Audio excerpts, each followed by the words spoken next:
আর বিভেদ প্রতিহিংসার রাজনীতি চায় না বাংলাদেশের মানুষ, বলেছেন তারেক রহমান।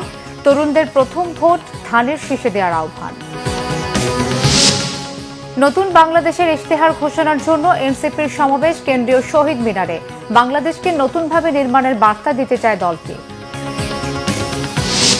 জুলাই গণহত্যায় শেখ হাসিনার সর্বোচ্চ শাস্তি মৃত্যুদণ্ড চায় রাষ্ট্রপক্ষ। সাক্ষ্য গ্রহণ শুরু হয়েছে আজ। বিচারে বিন্দুমাত্র সন্দেহের সুযোগ থাকবে না, আশ্বাস ট্রাইব্যুনালের চিফ প্রসিকিউটরের। বিমান বিধ্বস্তের 12 দিন পর খুলেছে শোকাতুর মাইলস্টোন শোক দোয়া স্মরণ সভা। চলছে ট্রমা কাটানোর কাউন্সেলিং। প্রিয় দর্শক, আসসালামু আলাইকুম। আজকে আপনাদের সম্মুখে নতুন একটি নিউজ নিয়ে হাজির হয়েছি। জনাব তারেক রহমান, বিএনপির ভারপ্রাপ্ত চেয়ারপারসন, তিনি তরুণদের আহ্বান করে ধানের শীষে প্রথম ভোটটি দেওয়ার জন্য।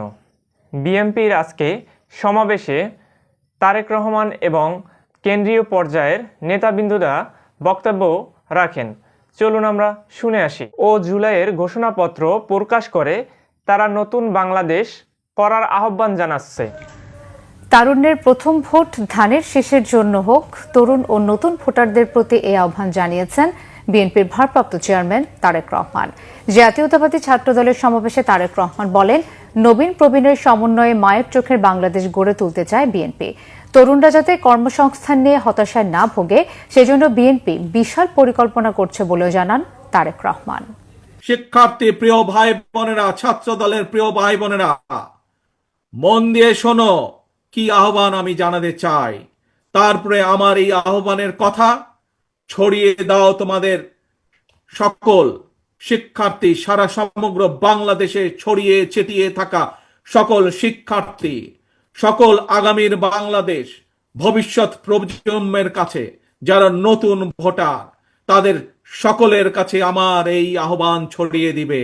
কি সেই আহ্বান? তারুণ্যের প্রথম ভোট ধানের শীষের জন্য হোক। বিএনপি মহাসচিব মির্জা ফখরুল ইসলাম আলমগীর বলেছেন, এখন লড়াই গণতান্ত্রিক রাষ্ট্র গড়ার।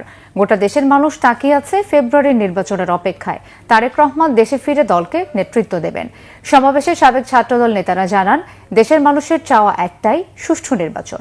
আহমেদ সরওয়ারের রিপোর্টে বিস্তারিত।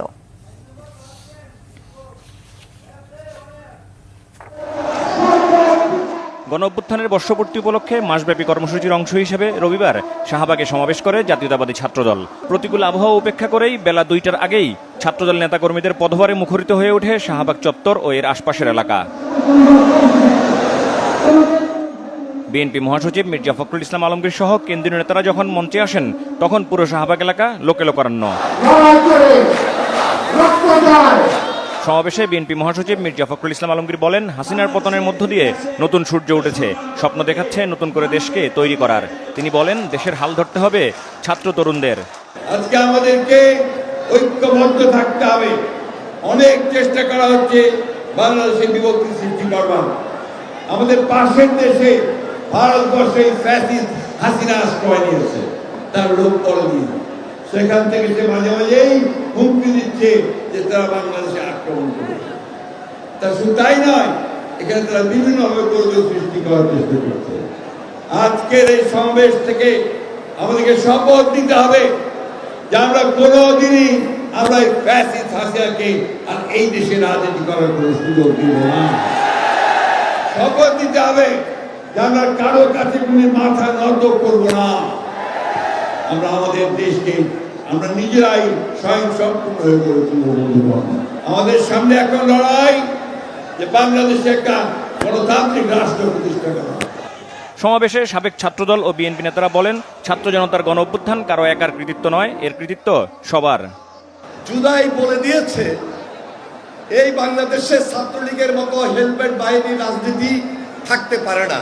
বাংলাদেশের মানুষ একটি নির্বাচিত সরকার চায়, কিন্তু নির্বাচনের নামে যে তালবাহানা করা হচ্ছে, বিভিন্ন দফা দাবি তুলে নির্বাচনকে ব্যাহত করার ষড়যন্ত্র করা হচ্ছে। সহায় সম্পত্তি চায় না। এই ছাত্র ভাইরা অতি দ্রুত জনগণের নির্বাচিত সরকার দেখতে চায়। 24-এর ঐতিহাসিক গণ অভ্যুত্থানে অংশগ্রহণকারী ছাত্র জনতার প্রত্যাশা পূরণে 9 দফা প্রতিশ্রুতি দেন ছাত্রদল সভাপতি। ক্যাম্পাসগুলোতে স্থিতিশীল মর্যাদা রক্ষা এবং জুলাই আগস্টের গণঅভ্যুত্থানের এই চেতনাকে বুকে ধারণ করে আমরা ক্যাম্পাসগুলোতে শত উস্কানি, শত ষড়যন্ত্র, শত মততন্ত্রকে আমরা মোকাবেলা করে চলেছি। সত্যিকার গণতান্ত্রিক বাংলাদেশ গঠনে মত প্রকাশের স্বাধীনতা, মানবাধিকার, ভোটাধিকার ও গণতান্ত্রিক প্রতিষ্ঠানের স্বাধীনতা ও সক্রিয়তা নিশ্চিতে ছাত্রদল আপামর ছাত্র জনতাকে নিয়ে নিরন্তর কাজ করে যাবে বলে প্রতিশ্রুতি দেওয়া হয় সমাবেশে। আহমেদ সরওয়ার, বাংলা ভিশন, ঢাকা। কেন্দ্রীয় শহীদ মিনারে নতুন বাংলাদেশের ইশতেহার শিরোনামে সমাবেশ করছে জাতীয় নাগরিক পার্টি এনসিপি। সমাবেশ থেকে বাংলাদেশকে নতুনভাবে নির্মাণের বার্তা দিতে চায় দলটি। দলের কেন্দ্রীয় নেতারা উপস্থিত রয়েছেন সেখানে। দেশের বিভিন্ন জায়গা থেকে নেতাকর্মীরা স্লোগানে মিছিল নিয়ে শহীদ মিনারে জড়ো হয়েছেন।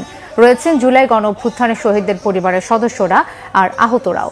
সমাবেশে নতুন বাংলাদেশের ইশতেহার ঘোষণা করবেন দলটির আহ্বায়ক নাহিদ ইসলাম। এনসিপি নেতারা বলছেন, গণঅভ্যুত্থানের পর গড়ে ওঠা দলটি নতুন বাংলাদেশ গড়তে চায়।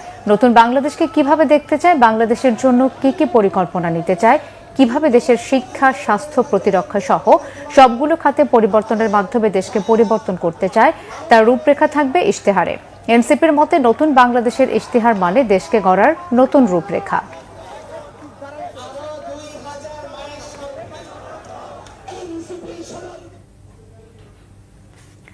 এই মুহূর্তে কেন্দ্রীয় শহীদ মিনারে আছেন আমাদের বিশেষ প্রতিনিধি মুহিবুল্লাহ মুহিব। সরাসরি যাচ্ছি তার কাছে।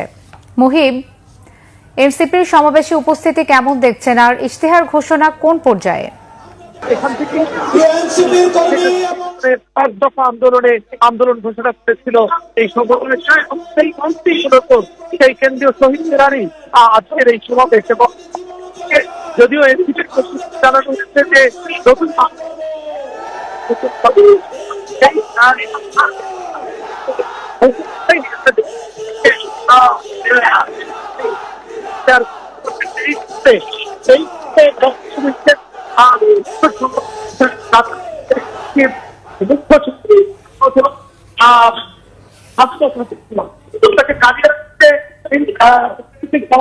ঘিরে কিন্তু আশা নয়, দেশের বিভিন্ন কিন্তু নেতা কর্মীরা এবং শহীদ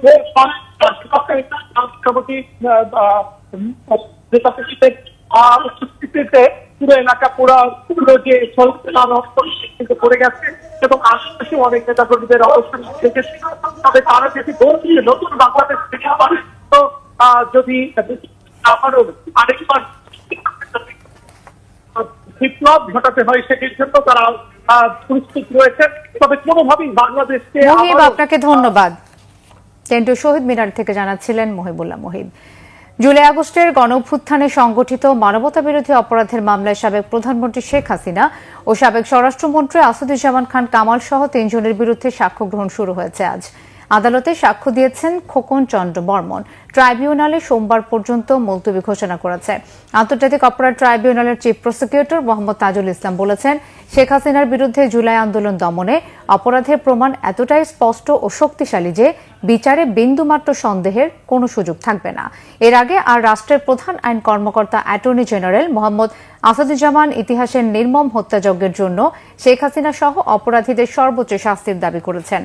বেলা 11:30টার দিকে আন্তর্জাতিক অপরাধ ট্রাইব্যুনাল 1-এ সূচনা বক্তব্য উপস্থাপন করেন চিফ প্রসিকিউটর মোহাম্মদ তাজুল ইসলাম। সূচনা বক্তব্যে তিনি বলেন, শেখ হাসিনা সব অপরাধের নিউক্লিয়াস। সূচনা বক্তব্যের শুরুতেই তিনি তদন্ত প্রতিবেদন দাখিল সহ বিভিন্ন বিষয় উপস্থাপন শুরু করেন। সূচনা বক্তব্যের আগে ট্রাইব্যুনালে বক্তব্য দেন অ্যাটর্নি জেনারেল মোহাম্মদ আসাদুজ্জামান। ট্রাইব্যুনালে তিনি বলেন, এই মামলার আসামিদের প্রচলিত আইনে সর্বোচ্চ সাজা চান। শেখ হাসিনার পাশাপাশি এই মামলায় সাবেক স্বরাষ্ট্রমন্ত্রী আসাদুজ্জামান খান কামালও আসামি। পুলিশের সাবেক মহাপরিদর্শক চৌধুরী আবদুল্লাহ আল মামুন এই মামলায় মানবতা বিরোধী অপরাধের দায় স্বীকার করে নিয়ে রাজসাক্ষী হয়েছেন। মামলায় আসামিদের বিরুদ্ধে 5টি অভিযোগ আনা হয়েছে। ট্রাইব্যুনাল 1-এর চেয়ারম্যান বিচারপতি মোহাম্মদ গোলাম মর্তুজা মজুমদারের নেতৃত্বাধীন 3 সদস্যের আন্তর্জাতিক অপরাধ ট্রাইব্যুনালের বিচারিক প্যানেলের অপর 2 সদস্য হলেন বিচারপতি মোহাম্মদ শফিউল আলম মাহমুদ ও বিচারক মোহাম্মদ মুহিতুল হক এনাম চৌধুরী। ছোট্ট একটি অনুরোধ রইল আমার এই চ্যানেলটি সাবস্ক্রাইব করে আমার সাথে থাকবেন এবং আরও এরকমের গুরুত্বপূর্ণ ভিডিও পেতে সাথেই থাকুন। ধন্যবাদ সকলকে।